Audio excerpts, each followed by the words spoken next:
स्वामी अविमुक्तेश्वरानंद सरस्वती के खिलाफ दर्ज यौन उत्पीड़न के मामले में बड़ा घटनाक्रम सामने आया है। सूत्रों के हवाले से जानकारी मिल रही है कि पीड़ित नाबालिग बच्चों की मेडिकल रिपोर्ट में उनके साथ यौन शोषण की पुष्टि हुई है। पुलिस ने बुधवार को दोनों पीड़ित बच्चों का मेडिकल परीक्षण करवाया था। अब मेडिकल रिपोर्ट सामने आने के बाद मामले ने गंभीर मोड़ ले लिया है और माना जा रहा है कि स्वामी की कानूनी मुश्किलें बढ़ सकती हैं। सूत्रों के अनुसार मेडिकल रिपोर्ट में बच्चों के साथ कुकर्म किए जाने की पुष्टि दर्ज की गई है। शिकायतकर्ता आशुतोष ब्रह्मचारी ने पहले ही बच्चों के साथ दुष्कर्म की बात कही थी। अब मेडिकल रिपोर्ट के सामने आने के बाद पुलिस की जांच और तेज होने की संभावना है। इलाहाबाद हाईकोर्ट में शुक्रवार को स्वामी अविमुक्तेश्वरानंद की अग्रिम जमानत याचिका पर सुनवाई होनी है। बताया जा रहा है कि सुनवाई के दौरान पुलिस की ओर से मेडिकल रिपोर्ट को भी अदालत में प्रस्तुत किया जाएगा। इस पूरे प्रकरण में स्वामी अविमुक्तेश्वरानंद सरस्वती ने मंगलवार को अग्रिम जमानत के लिए हाईकोर्ट में याचिका दाखिल की थी। उनके खिलाफ प्रयागराज के झूसी थाने में पोक्सो एक्ट सहित विभिन्न धाराओं में केस दर्ज है। एफआईआर में उनके शिष्य मुकुंद आनंद गिरी और 3 अज्ञात व्यक्तियों को भी आरोपी बनाया गया है।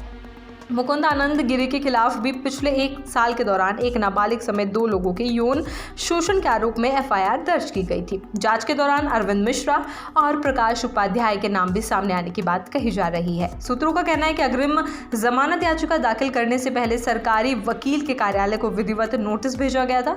अब हाईकोर्ट में होने वाली सुनवाई पर सभी की नजरें टिकी हुई हैं। एफआईआर के अनुसार शिकायतकर्ताओं में स्वामी रामभद्राचार्य के शिष्य आशुतोष ब्रह्मचारी और एक नाबालिग सहित 2 अन्य लोग शामिल है। शिकायत में आरोप लगाया गया कि गुरुकुल परिसर और माघ मेले के दौरान धार्मिक आयोजनों में यौन शोषण की घटनाएं हुई। इन आरोपों के बाद पुलिस ने मामला दर्ज कर जांच शुरू की थी।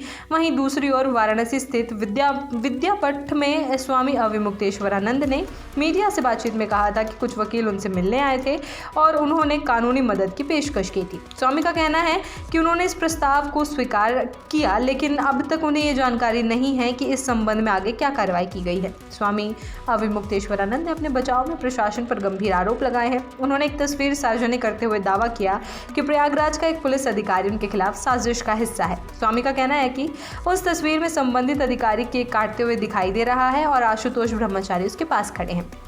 उन्होंने आरोप लगाया कि प्रशासन ने 18 जनवरी मौनी अमावस्या के दिन से ही उनके खिलाफ कार्रवाई की रूपरेखा तैयार कर ली थी। पुलिस सूत्रों का कहना है कि मामले की जांच निष्पक्ष तरीके से की जा रही है और मेडिकल रिपोर्ट सहित सभी साक्ष्यों को अदालत के समक्ष रखा जाएगा।